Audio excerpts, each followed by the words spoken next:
United States Secretary of Education, Betsy Devos.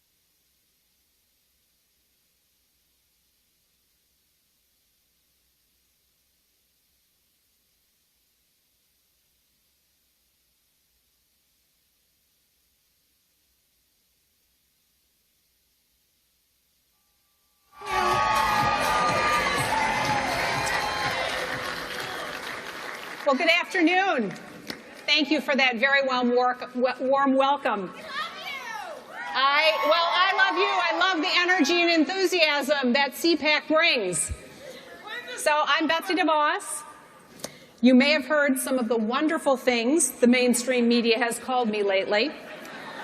I, however, pride myself on being called a mother, a grandmother, a life partner of 38 years tomorrow,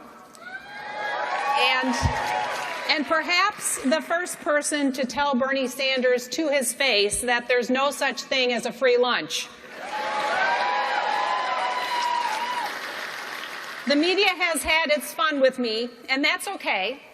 My job isn't to win a popularity contest with the media or the education establishment here in Washington. My job as Secretary of Education is to make education work for students. But today we know the system is failing too many kids. How do we know that? Our nation's test scores have flatlined. 1.3 million children drop out of school every year.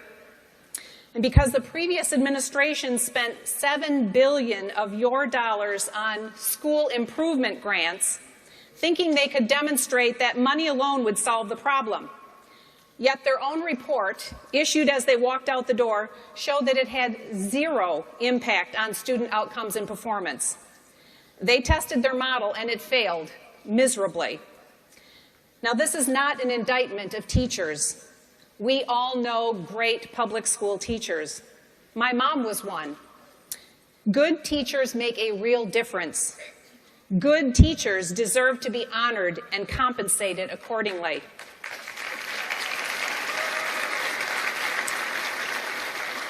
But the education establishment has been blocking the doorway to reforms, fixes, and improvements for a generation. This is not a left or a right issue. This is an American issue. We need education to work for every child. So let me ask you, do you believe parents should be able to choose the best school for their child regardless of their zip code or family income? Me too. And so does President Trump. We have a unique window of opportunity to make school choice a reality for millions of families. Both the President and I believe that providing an equal opportunity for a quality education is an imperative that all students deserve. So now let me ask you, how many of you are college students? Well, the fight against the education establishment extends to you too. The faculty, from adjunct professors to deans, tell you what to do, what to say, and more ominously, what to think. They say that if you voted for Donald Trump, you're a threat to the university community. But the real threat is silencing the First Amendment rights of people with whom you disagree.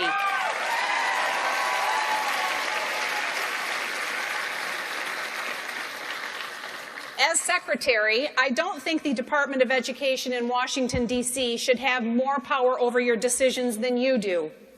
I took this job because I want to return power in education back to where it belongs, with parents, communities, and states. We can do this, but only with your help. Defenders of the status quo will stop at nothing to protect their special interests and their special gig. So we need you to engage, to be loud, and to never stop fighting for what we believe. We need you to call, write, email, tweet, and snap every politician who thinks the status quo is okay and that they know better than you when it comes to your education. Together we can make American education great again. The next generation deserves no less. Thank you, and I look forward to fighting alongside of you. Thanks.